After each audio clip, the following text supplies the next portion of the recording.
नमस्कार, आप देख रहे हैं 5 की बात। मैं हूं नकमा। दिल्ली शराब घोटाले मामले में ईडी की चार्जशीट आ गई है और अरविंद केजरीवाल और आम आदमी पार्टी की मुश्किलें और बढ़ती जा रही हैं, क्योंकि ये पहली बार हुआ है कि भ्रष्टाचार के किसी मामले में किसी राजनीतिक पार्टी को आरोपी बनाया गया है। इस चार्जशीट में 37वें नंबर पर हैं अरविंद केजरीवाल और 38वें नंबर पर आम आदमी पार्टी। चार्जशीट के मुताबिक अरविंद केजरीवाल किंग पिन हैं और साजिश करता है। ईडी की दलील है कि चूंकि घोटाले के पैसे का इस्तेमाल चुनाव में किया गया, इसलिए आम आदमी पार्टी को आरोपी बनाना उचित है। 232 पन्नों की इस चार्जशीट का आज कोर्ट ने संज्ञान लिया है। शराब घोटाले से जुड़ी इस चार्जशीट में कुल 38 आरोपी हैं, जिसमें 37वें नंबर पर हैं अरविंद केजरीवाल, 38वें पे आम आदमी पार्टी और केजरीवाल इसमें किंगपिन बताए गए हैं।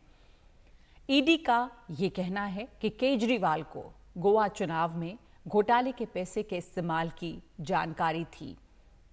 कविता के पीए ने विनोद के जरिए 25.5 करोड़ रुपए पहुंचाए। चार्जशीट में केजरीवाल विनोद चौहान के व्हाट्सएप चैट के डिटेल्स भी हैं। चैट से यह साफ है कि विनोद चौहान के केजरीवाल से अच्छे रिश्ते रहे। चार्जशीट में हवाला के नोटों की कॉपी भी है, जिससे पैसे का लेन देन हुआ। विनोद के मोबाइल से हवाला नोट नंबर के काफ़ी स्क्रीनशॉट मिले। स्क्रीनशॉट से ये साफ है कि हवाला के जरिए दिल्ली से गोवा पैसे ट्रांसफ़र किए गए। विनोद चौहान और अभिषेक पिल्लई का व्हाट्सएप चैट भी सबूत के तौर पर पेश किया गया है और इस चैट में हवाला टोकन मनी का स्क्रीनशॉट भी मुहैया कराया गया है। पिल्लई के कहने पर अशोक कौशिक ने नोटों से भरे 2 बैग चौहान को पहुंचाए। मनी ट्रेल से यह साफ है कि आम आदमी पार्टी ने गोवा चुनाव में इस्तेमाल किए हैं ये पैसे। हमारे साथ जुड़ गए हैं हमारे सहयोगी मुकेश सिंह सेंगर इस मामले में। मुकेश, ये पूरी डिटेल्स जो सामने आई हैं उसमें काफ़ी अब ये बात साफ हो गई है कि किस तरह के सबूत हैं, पूरी डिटेल्स हैं चैट के, और जो प्रोसीड ऑफ क्राइम है, यानी कि जिस तरह से जो विनोद चौहान ने प्रोसीड ऑफ क्राइम यानी अपराध से जो अर्जित आय थी उसको दिल्ली से गोवा हवाले के जरिए ट्रांसफर किया, इसके भी उसमें डिटेल्स दिए गए हैं। तो कितनी मुश्किल बढ़ती दिख रही है अरविंद केजरीवाल और आम आदमी पार्टी की?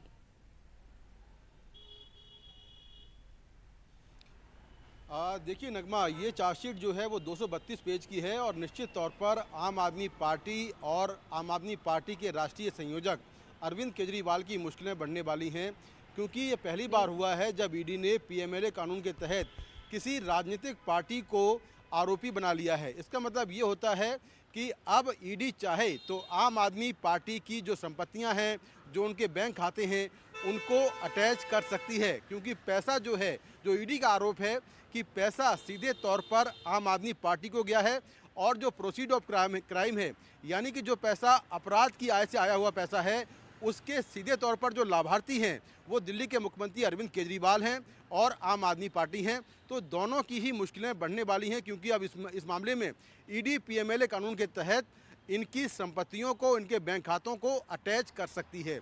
दूसरा, आम आदमी पार्टी के बारे में ईडी ने कहा है कि चूँकि इस प्रोसीड ऑफ क्राइम का जितना भी पैसा आया है वो आम आदमी पार्टी को गया है और आम आदमी पार्टी को पीएमएलए के कानून की धारा 70 में ईडी ने एक कंपनी बताया है और ईडी ने कहा है कि आम आदमी पार्टी को सारा पैसा गया है, इसीलिए आम आदमी पार्टी भी इस मामले में आरोपी बनती है। वहीं ईडी ने चार्जशीट में कहा है कि अरविंद केजरीवाल जो शराब पॉलिसी बनी थी, दिल्ली शराब पॉलिसी 2021 और 22, वो पॉलिसी बनाने में जो पूरा दिमाग है वो अरविंद केजरीवाल का है और ये बात कई आरोपियों के बयानों में साफ हुई है। ईडी का ये भी दावा है कि जो समीर महेंद्रू, जो दिल्ली के शराब कारोबारी हैं, उन्होंने अपनी पूछताछ में कहा था कि जो आम आदमी पार्टी और अरविंद केजरीवाल के बेहद करीबी विजय नायर ने उससे कहा था कि जो शराब पॉलिसी बनाई जा रही है उस शराब पॉलिसी के पीछे पूरा दिमाग अरविंद केजरीवाल का है। तो अरविंद केजरीवाल को इस चार्जशीट में मास्टरमाइंड कहा गया है, किंगपिन कहा गया है और सबसे अहम बात यह है कि जो मनी ट्रेल की बात की जा रही थी, ईडी ने इस चार्जशीट में तमाम जो मनी ट्रेल का के सबूत हैं, जो एविडेंस हैं, वो इस चार्जशीट में रखे हैं कि साउथ की लिकर लॉबी से जो पैसा है वो कैसे दिल्ली पहुंचा, कैसे गोवा पहुंचा, कौन कौन से हवाला कारोबारी थे, और जो पूरी हवाला के जो नोट हैं, हवाला की जो टोकन है, वो टोकन के फोटो भी इस चार्जशीट में लगा दिए गए हैं। दूसरी बात, जो इस मामले में आरोपी विनोद चौहान है, जिसको ईडी ने गिरफ्तार किया था, ईडी ने अपनी चार्जशीट में कहा है कि विनोद चौहान ने के कविता के कहने पर, जो साउथ की लिकर लॉबी की किंगपिन है, उनके कहने पर 25.5 करोड़ रुपए गोवा चुनाव के लिए पहुंचाए और ये पैसा आम आदमी पार्टी को गया। गोवा में पैसा चनप्रीत सिंह, जो कि आम आदमी पार्टी से जुड़ा हुआ है, वो इस पैसे को मैनेज कर रहा था। ईडी ने अपनी चार्जशीट में विनोद चौहान और अरविंद केजरीवाल के बीच में जो कुछ चैट हुई हैं, हालांकि ये चैट शराब पॉलिसी को नहीं है, लेकिन कुछ अन्य चैट हैं, लेकिन उन चैट का हवाला देकर कहा है कि किस तरह से विनोद चौहान सीधे तौर पर दिल्ली के मुख्यमंत्री अरविंद केजरीवाल से बात करता था और उसके मोबाइल से बहुत सारे हवाला के नोट, यानी कि जो हवाला के टोकन हैं, उसके फ़ोटो विनोद चौहान के मोबाइल से बरामद हुए हैं।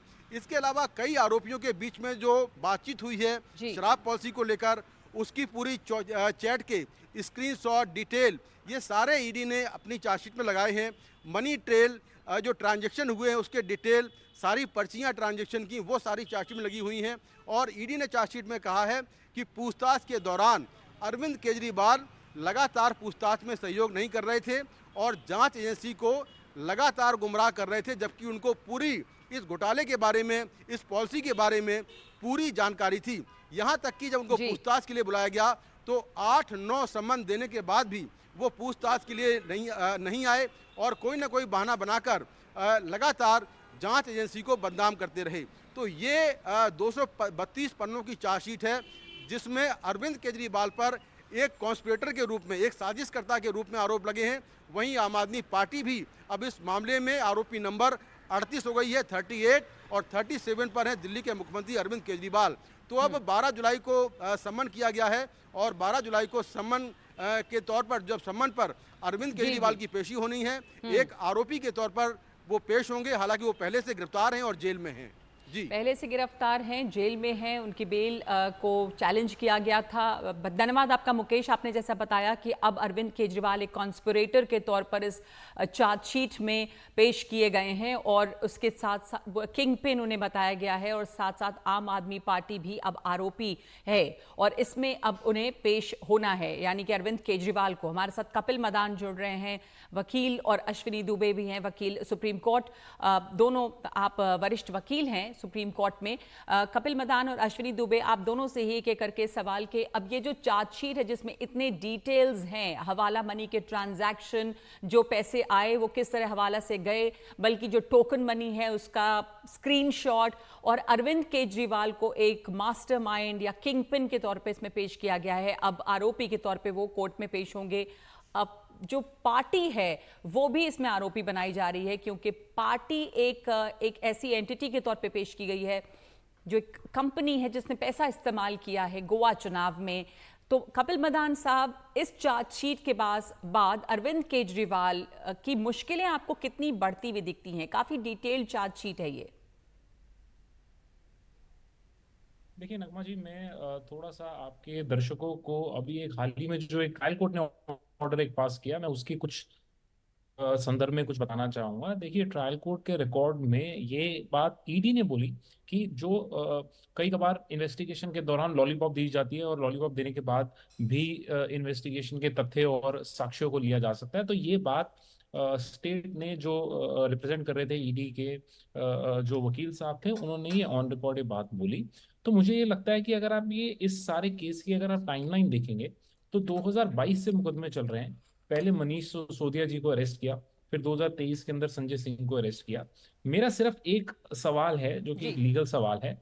जब भी कोई षड्यंत्र होता है, कोई कॉन्स्पिरेसी होती है, और जब आप उस कॉन्स्पिरेसी के तथ्य और साक्ष्य कोर्ट के आगे रखते हैं, तो आप जब सारा अपना कंक्लूजन ड्रॉ कर लेते हैं, आप वो कंक्लूजन को कोर्ट के आगे से रखते हैं, जिसको हम अपनी लीगल भाषा के अंदर चार्जशीट या फाइनल पुलिस रिपोर्ट बोलते हैं। तो जब ये 2022 के अंदर पहली चार्जशीट फाइल हो गई जिसमें सिर्फ मनीष सिसोदिया जी का नाम लिया, जी। तो क्या वो चार्जशीट इनकम्प्लीट दाखिल की गई थी? पहला सवाल।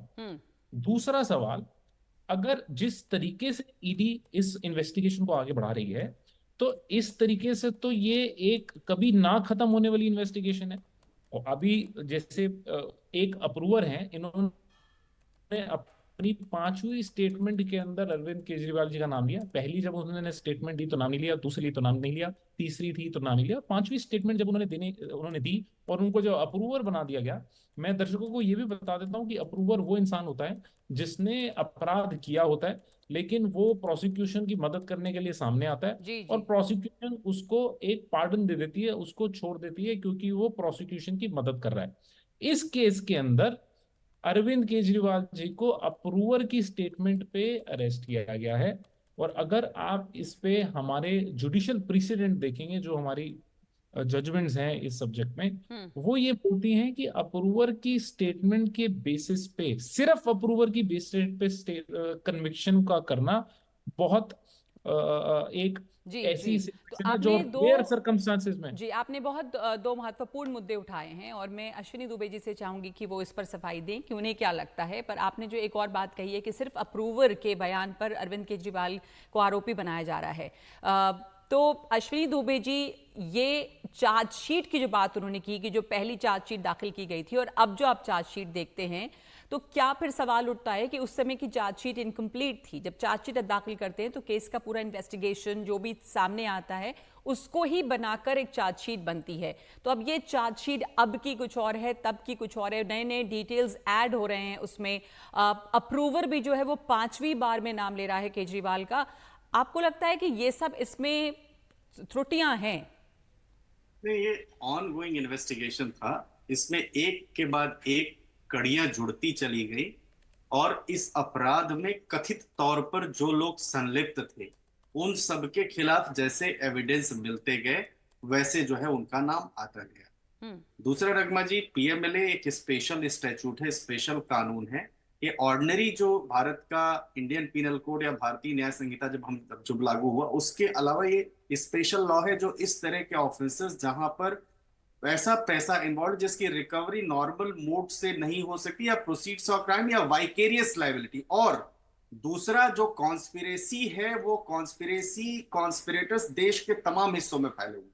तीसरा सबसे बड़ा महत्वपूर्ण बिंदु यह है कि एक ऐसी पॉलिसी है जिस पॉलिसी में तमाम ब्यूरोक्रेट्स की रिपोर्ट्स, उस समय सिविल सोसाइटी के मेंबर्स के रिपोर्ट, चीफ सेक्रेटरी के रिकमेंडेशंस पर सीबीआई इंक्वायरी है, और बाद में जो तार जुड़ते चले गए। तो फाइनल रिपोर्ट तभी फाइल होती है जब फाइनल इन्वेस्टिगेशन कंप्लीट होता है। इनिशियल इन्वेस्टिगेशन अगर कुछ लोग जो उस समय पकड़े गए उनका नाम आया, उनका फाइल हुआ, जी तो जी। वो तो एक आपने कहा कि जैसे जैसे नाम सामने आए, नाम जुड़ते गए। जो कपिल मदान बोल रहे थे कि आखिर ये इन्वेस्टिगेशन जो ऑनगोइंग है वो क्या एंडलेस इन्वेस्टिगेशन होगी?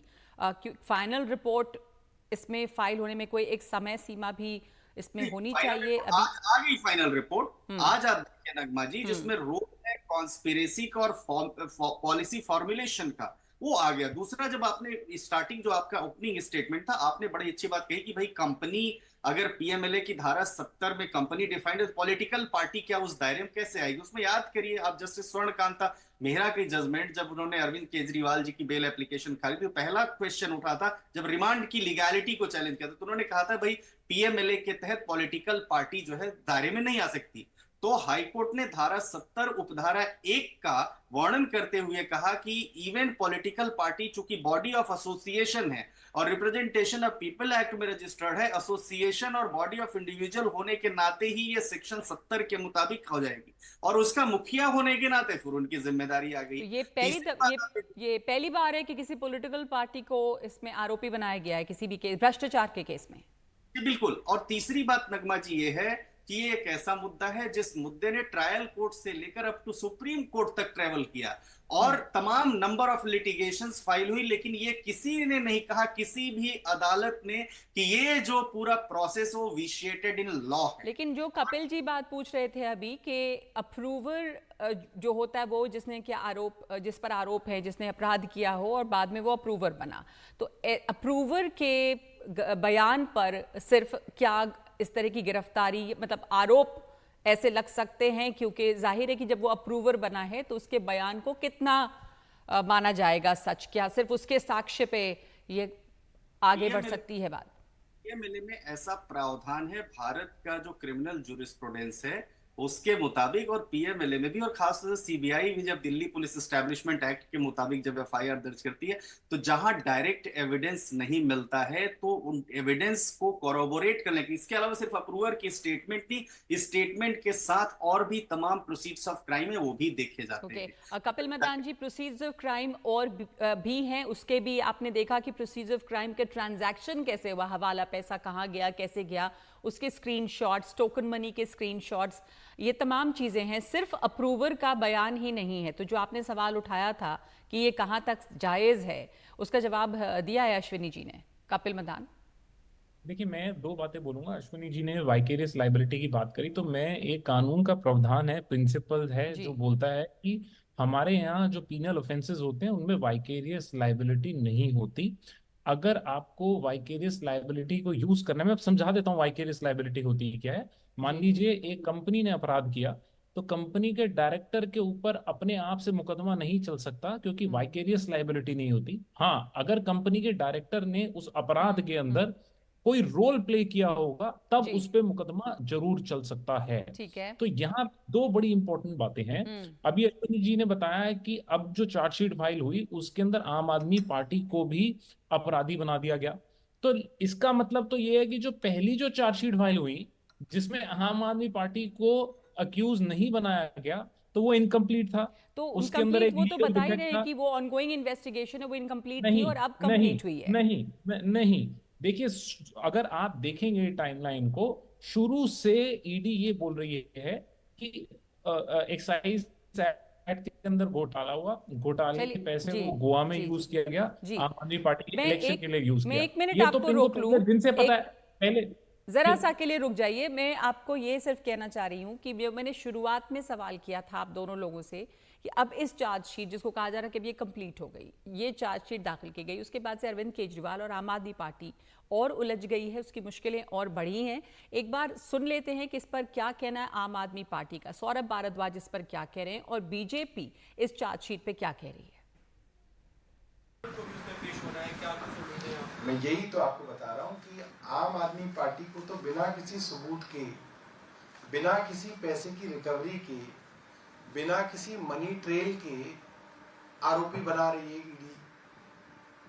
और जहां पे मनी ट्रेल स्थापित है, साफ साफ दिख रहा है कि इस तरीके से इन्होंने करोड़ों रुपया भारतीय जनता पार्टी को दिया।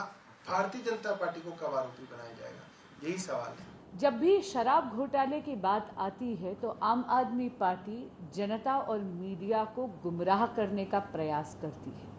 हमेशा कहती है कि कोई सबूत नहीं है, लेकिन आज दूध का दूध और पानी का पानी हो गया।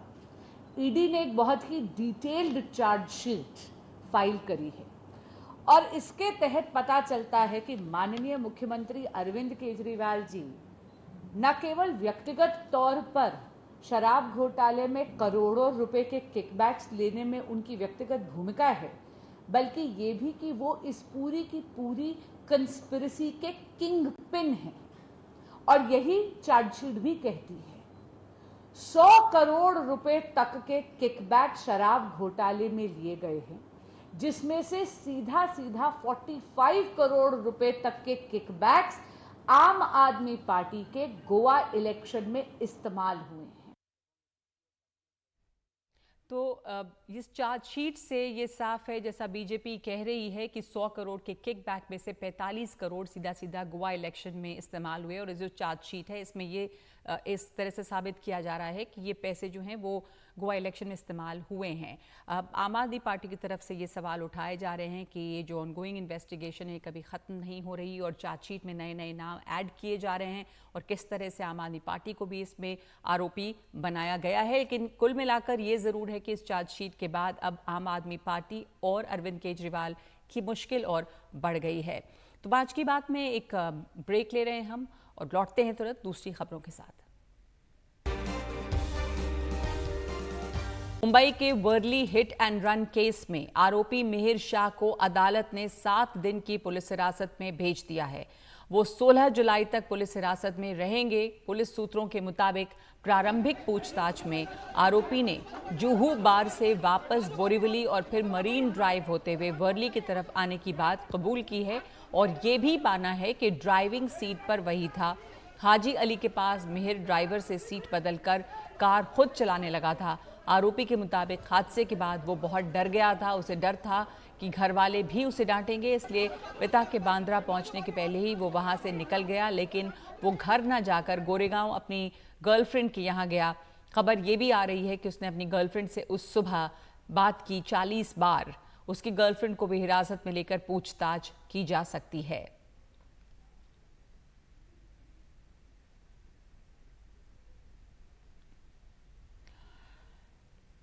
इस पर और जानकारी के लिए हमारे साथ मौजूद हैं हमारे सहयोगी सुनील सिंह।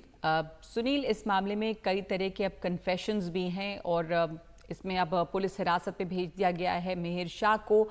इसमें जो नई बातें अब सामने आई हैं उससे ये केस अब एक तरह से साफ हो रहा है। ये भी कहा जा रहा है कि जो इसमें गर्लफ्रेंड है मिहिर शाह की, उससे भी पूछताछ इसमें किया जा सकता है। पर इसमें किस तरह की सियासत भी दिखाई दे रही है?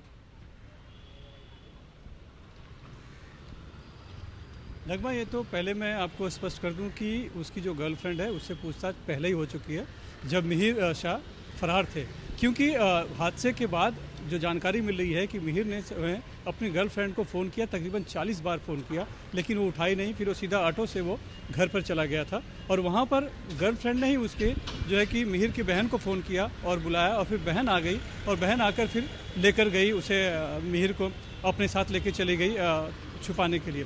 तो इस तरह का बयान है इस संदर्भ में उसका हो चुका है पहले। दूसरी बात है कि बड़ी सफलता मिली पुलिस को कि कल उसने विरार नाका से आखिरकार मिहिर शाह को गिरफ्तार कर लिया। आज उसे यहाँ पर कोर्ट में लाया गया था। कोर्ट में लाने के बाद रिमांड के लिए ज़्यादा से ज़्यादा रिमांड मिले, इसलिए सरकारी पक्ष की तरफ से जो दलीलें दी गई वो भी बहुत प्रभावी रही। खास करके ये बताया गया कि हादसे के बाद मिहिर शाह ने और बाकी जो ड्राइवर था उन्होंने नंबर प्लेट तोड़ दी और उसे कहीं फेंक दिया था। तो वो उसको भी एक तरह से बरामद ही करना है। उसके पास ड्राइविंग लाइसेंस था या नहीं लाइसेंस था, इसकी जानकारी निकालनी है। इसके अलावा जब वो यहाँ से भागा था तब अपनी पहचान छिपाने के मकसद से उसने दाढ़ी बनवा ली थी और बाल छोटे करा दिए थे। तो उसमें किसने मदद की थी? वो शाहपुर में रुका था तो वहाँ भगाने में और उसको ठहराने में किसने मदद की थी? इस तरह की जो है कि जांच करनी है, इसलिए उन्होंने ज़्यादा से ज़्यादा पुलिस हिरासत की मांग की थी, जिसको देखते हुए हालांकि बचाव पक्ष ने विरोध किया। उन्होंने कहा कि सीसीटीवी है, सब कुछ सेक्रेट स्टैब्लिश हो गया है, मौके घटनास्थल पर भी लेके जाया जा चुका है, तो अब जांच करने कुछ बचा नहीं है। लेकिन अदालत ने 16 जुलाई तक यानी कि 6 दिन की पुलिस हिरासत मिहिर को दे दी है और अब पुलिस के पास इतना वक्त है कि इस केस को एकदम से कानून सबूतों के हिसाब से कड़ी को जोड़कर टाइट बना सके। जी, आपके पास मैं आऊंगी, 1 मिनट पहले दिखा दूं कि इसके ऊपर किस तरह की राजनीति भी हो रही है। इसके ऊपर तमाम तरह के राजनीतिक बयान आए हैं। वैसे जुहू में जिस बार में मिहिर शाह ने हादसे से पहले पार्टी की थी, उसके अवैध हिस्से को बुलडोजर से गिरा दिया गया है। इसके लिए आज दोपहर से पहले ही कार्रवाई शुरू हो गई थी और प्रशासनिक दस्ते की मौजूदगी में ये काम हुआ है। ये वो जगह है जहां पर इस हादसे के पहले पार्टी में मिहिर शाह गया था, उसी जगह के एक अवैध हिस्से को बुलडोज़र ने गिराया है। आज दोपहर को ये कार्रवाई हुई है और इसकी मांग भी उठने लगी थी। आपको सुनाते हैं मुख्यमंत्री इस पर क्या कह रहे हैं। मुख्यमंत्री एकनाथ शिंदे ने ये कहा है कि हिट एंड रन मामले में जिन लोगों ने भी अपराध किया है उन पर कार्रवाई की जाएगी। हिट एंड रन में मैंने पहले दिन से इंस्ट्रक्शन दिए हुए हैं। पुणे का हिट एंड रन इंसिडेंट हो गया तब से ये भी जब हुआ तो मैंने पहले पुलिस कमिश्नर को कहा कि इसमें कोई भी हो, कानून के सामने सब बराबर है, कोई बड़ा छोटा नहीं होता। और हिट एंड रन में जो दोषी है, जो गुनाहगार है, उनको बिल्कुल बख्शा नहीं जाएगा, उनके ऊपर कड़ी कार्रवाई हो जाएगी। उनकी जो भी है कोर्ट की कार्रवाई होगी, पुलिस की कार्रवाई होगी। और जो बार हैं, जो देर रात तक चलते हैं, पब है, वहाँ पर और अनैतिक जो कुछ ड्रग्स है, ये सब बेचने वाले जो है उनके ऊपर भी कड़ी कार्रवाई करने का आदेश मैंने दिया हुआ है। तो शिवसेना यूबीटी के नेता और महाराष्ट्र के पूर्व मंत्री आदित्य ठाकरे ने आज वर्ली हिट एंड रन मामले में पीड़ित के परिवार से मुलाकात की है और उन्होंने ये कहा है कि ये हादसा नहीं, हत्या है और इस मामले में न्याय होना चाहिए। उन्होंने कहा कि बाकियों की तरह मिहिर शाह के घर पे भी बुलडोजर चलना चाहिए। बिल्कुल, मैं और असलम शेख जी दोनों यहाँ आए हैं। उस दिन भी हम एफआईआर में वहाँ जब वो दाखिल कर रहे थे और हम यही मांग कर रहे हैं कि इनको न्याय मिले। जो मिहिर राजेश शाह है जिन्होंने इनकी पत्नी को मर्डर किया, इनकी पत्नी का, मैं ये नहीं कहूँगा कि एक्सीडेंट था, ये नहीं कहूँगा कि हिट एंड रन थी, ये मर्डर था। और मुझे लगता है कि सबसे कठोर शिक्षा जो है देश में वो इस मिहिर राजेश शाह को मिलनी चाहिए। जो बुलडोजर जस्टिस हर जगह ये रेजिम देने की कोशिश करता है, उनके घर पे अभी करके दिखाओ। बीएमसी कार्रवाई कर रही है, टोटल कार्रवाई कर रही है। नहीं, बीएमसी किसी पे भी कार्रवाई कर सकती है, रास्ता जिसने बनाया, सीलिंग जिसने बनाया, लेकिन मिहिर राजेश शाह पे कार्रवाई होगी कि नहीं होगी ये बीएमसी ने जवाब देना जरूरी है। उनके घर पे पहले बुलडोजर लेके जाओ। अपने सीसीटीवी वगैरह कुछ किसने? जी बिल्कुल, उन्होंने न्याय की मांग की है, लेकिन उनके आंखों में अगर आप देखें तो उसी दिन की मेमोरीज दिखती है, गुस्सा दिखता है और दर्द दिखता है। और उस दिन भी मैं मिल चुका हूँ, आज भी, लेकिन देख नहीं पाते।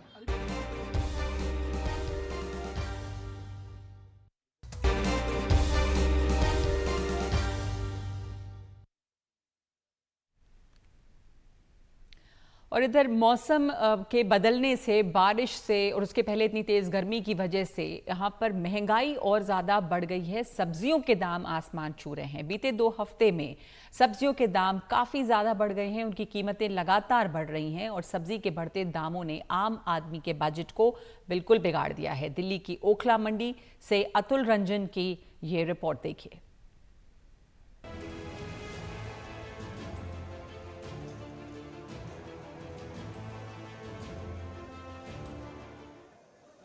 गर्मी से भले ही लोगों को थोड़ी राहत मिली हो, लेकिन सब्जियों का बाजार अब तपने लगा है। कीमतों को लेकर टमाटर और लाल है, तो सब्जियों का राजा आलू भी अपने आसमान छूते दामों के साथ आम लोगों को आंखें दिखा रहा है। भिंडी और लौकी के दामों में भी जबरदस्त उछाल है। बदलते मौसम ने लोगों को गर्मी से राहत तो दी है, लेकिन अब एक नई आफत आ खड़ी हुई है और वो है महंगाई की। सब्जियों के दाम जो है वो आसमान छूने लगे हैं। लोगों पर दोहरी मार पड़ रही है। पहले से ही राशन के सामान महंगे हैं, अब सब्जी भी बारिश में पसीने छुड़ा रही है। भैया सब्जियों का तो पूछिए मत, आग लग गया पूरे मंडी में। पूरे मंडी में आग लगा हुआ है। जो लहसुन लेता था मैं 100 रुपये 150 रुपये, आज 250 रुपये 300 रुपये ले रहा हूँ। अदरक 200-250 रुपये किलो। बताइए, जिसको कोई खाता नहीं है ये मिल रहा है 70 रुपये 80 रुपये किलो। बहुत महंगी हो गई है सब्जी। 2000 रुपये लेके अब पता ही नहीं चल रहा है, हर एक चीज़ महंगी हुई है और टमाटर ऊपर से आलू प्याज सब कुछ महंगा हो गया। लोग सब्जियों की कीमतों से परेशान हैं, तो सब्जियां भी बारिश की दोहरी मार झेल रही हैं। एक तरफ सप्लाई का संकट, तो दूसरी ओर प्याज और टमाटर समेत कई सब्जियों के बारिश के मौसम में खराब होने का खतरा। इसका सीधा असर उनके दामों पर हो रहा है। 2 हफ्ते पहले के मुकाबले अभी टमाटर 80 रुपए किलो, आलू 40 रुपए किलो तक, तो वहीं प्याज और लौकी 50 रुपए तक, भिंडी 60 रुपए तक बिक रहा है, तो 60 रुपए तक पहुंचा करेला मुंह को और कड़वा कर रहा है। आलू के दाम में सर आधे का फर्क है पूरा। पहले 15-20, 10-15 रुपए किलो था, आज 35-40 रुपए किलो अच्छा आलू। 25 रुपए किलो से लेकर 40 रुपए किलो तक आलू है। टमाटर भी, आप जरा टमाटर का भी हाल बताइएगा कि टमाटर का क्या रेट है और कैसे? टमाटर चल रहा है 70 रुपए किलो। हाँ। तो टमाटर का भी है। टमाटर जो कुछ सड़ गया, जो गर्मी जितनी पड़ रही थी वो सड़ गया। अभी दूसरी उसका जगह का आ रहा है, उसका भाड़ा भी देखो, टैक्स भी लग रहा है, डबल टैक्स है। माल भी तो कम आया ना, माल भी तो नहीं आ रहा है। जब आती थी 10 गाड़ी, अब आ रही है 2 गाड़ी एक आदमी के पास, तो फर्क तो पड़ेगा ही पड़ेगा। तो इसलिए महंगाई है। जब माल ज़्यादा आएगा तो अपना भी खुद सस्ता हो जाएगा। यानी कि टमाटर तो जो लाल हो ही रखा है, लेकिन साथ ही साथ आलू और प्याज जो भी हैं वो भी जो है आम जनता को जो आंखें दिखा रही है। और इससे क्या हुआ है कि जो आम आदमी का जो जायका है वो उसका स्वाद कहीं ना कहीं बिगड़ गया है। दिल्ली के ओखला सब्जी मंडी से कैमरामैन मोहम्मद मुसलिन के साथ अतुल रंजन, एनडीटीवी इंडिया। तो सब्जियों के दाम लगातार बढ़ रहे हैं, आसमान छू रहे हैं और इससे बजट और बिगड़ गया है। हमारे साथ कृषि अर्थशास्त्री जुड़े हैं राकेश सिंह। राकेश जी, ये लगातार पहले तो बहुत तेज़ गर्मी थी, उसके बाद अब बारिश का मौसम और बहुत सारे इलाकों में बाढ़ भी है। कई जगह पे नेशनल हाईवेज जो हैं वो बंद पड़े हुए भी हैं बारिश और बाढ़ की वजह से।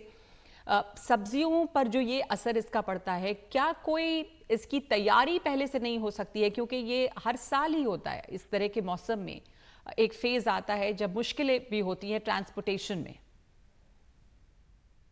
जी नमस्कार।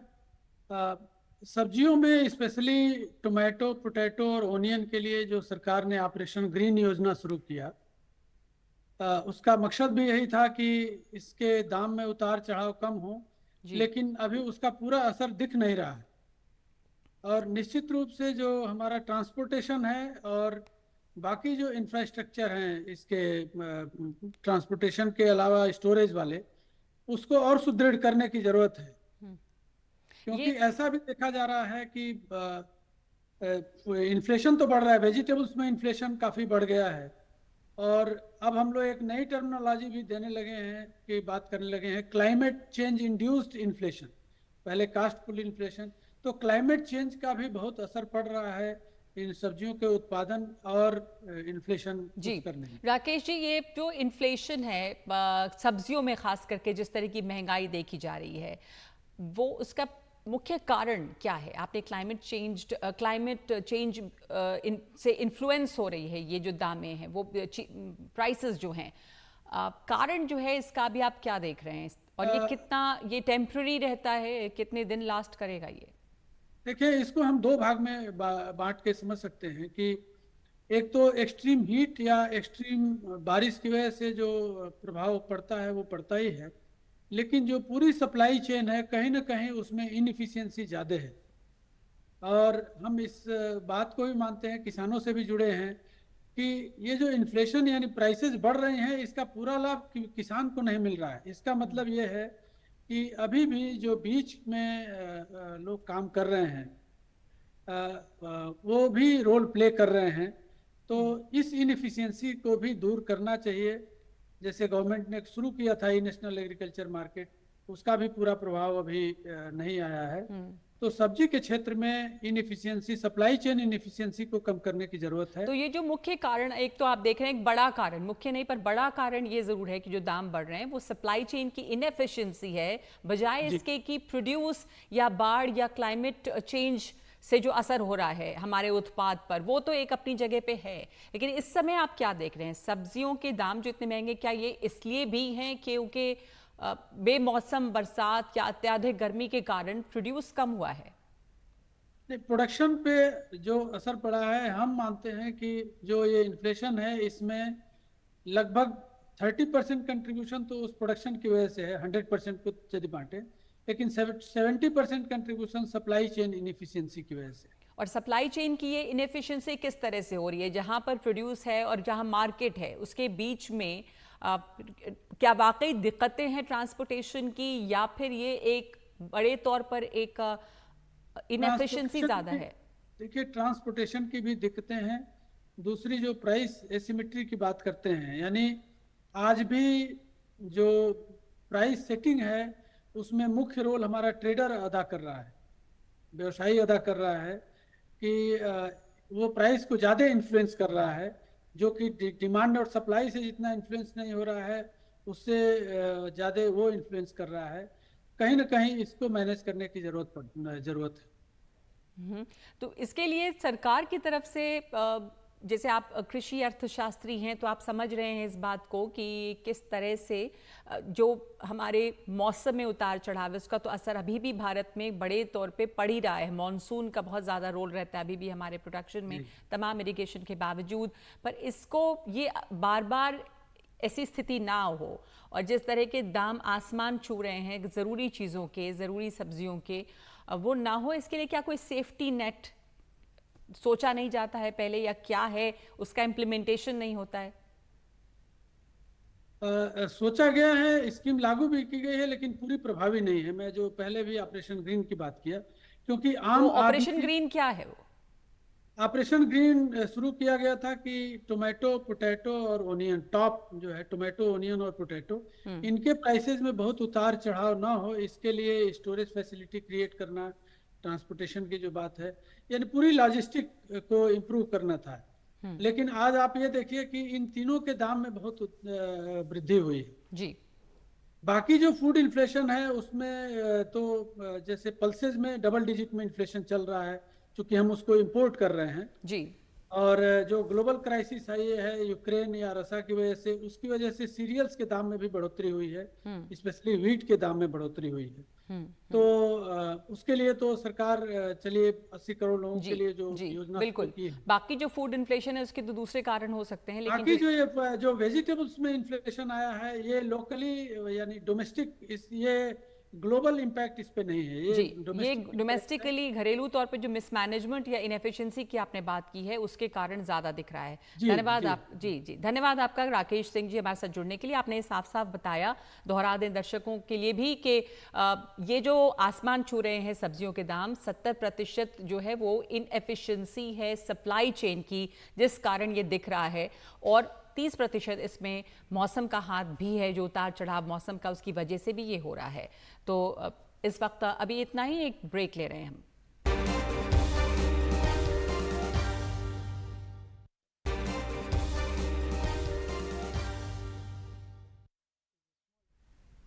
राजस्थान की वित्त मंत्री दिया कुमारी ने भजनलाल सरकार का पहला बजट विधानसभा में पेश किया। ऐसा पहली बार हुआ है जब केंद्र के बजट से पहले किसी राज्य का बजट पेश किया गया। 4.90 लाख करोड़ रुपए के बजट में किसान, महिला, युवा, छात्र, बिजनेसमैन समेत हर वर्ग के लिए कई बड़े ऐलान किए गए हैं। दिया कुमारी से बात की है हमारे सहयोगी हर्षा कुमारी सिंह ने। मेरे साथ हैं दिया कुमारी जी, जो वित्त मंत्री हैं। दिया जी, बहुत ही दूरदर्शी बजट आपने पेश किया। हमने देखा कि कोई लोक लुभावने स्कीम्स जो मतलब इलेक्शन को लेकर होते हैं, जो कहते हैं रेवड़ियां बांटना, वो नहीं है। आपके पास बहुत बड़ा डेट भी है जो पिछली सरकारों ने छोड़ा है, आपके ऊपर वित्तीय भार भी है, लेकिन दूरदर्शी बजट है।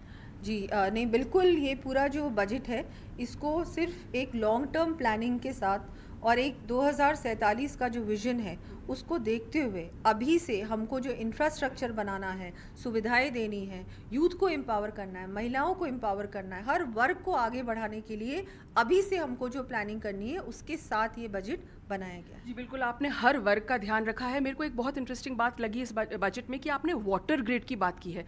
एग्रेरियन इकोनॉमी क्राइसिस में है, अगर हम पानी का पर्याप्त किसी तरह से अगर हम उसका व्यवस्था नहीं करेंगे तो आगे जाके एग्रीकल्चर और भी क्राइसिस में पड़ेगी। तो यहाँ पर इस तरह से कि भाई फार्मर के लोन्स वेव करना जो शॉर्ट टर्म मेजर है, आपने एक वाटर ग्रिड की बात की है, वो जो अगले 20-30 साल का देख रहा है। जी बहुत ज़रूरी है, क्योंकि हमारा प्रदेश पूरी तरह से वाटर डिफिशिएंट प्रदेश है और यहाँ पर जैसे ही हमारी सरकार आई, मुख्यमंत्री जी ने समझौता किया, बात की मध्य प्रदेश से, हरियाणा से, यमुना अग्रीमेंट हुआ, ERCP का समझौता हुआ, बहुत मुश्किल से हुआ। पिछली सरकारें बातें करती थी, हमारी गवर्नमेंट ने पहले ही 1 महीने के अंदर ये काम कर दिया और इससे बहुत फ़ायदा मिलेगा। ना केवल ये, चाहे मारवाड़ हो, मेवाड़ हो, चाहे ईस्टर्न राजस्थान हो, हर प्रकार से हर क्षेत्र का ये जो समस्या है, पानी की समस्या, इरिगेशन के पानी के लिए, पानी पीने के लिए पानी, जल जीवन मिशन हो, इस पे पूरा फोकस रहेगा, आगे भी रहेगा। मैंने ये भी देखा है कि आपने जब यूथ की बात की है, नौकरियों की तो घोषणा की है,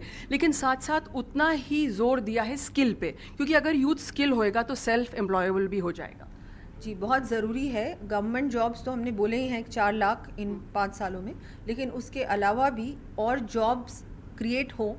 यूथ सिर्फ ये ना सोचे कि हम नौकरी करेंगे, हम नौकरी देने लायक भी बने। और जो स्टार्टअप्स पे भी इस बार फोकस किया गया है, उनको भी बहुत प्रोत्साहन दिया गया है।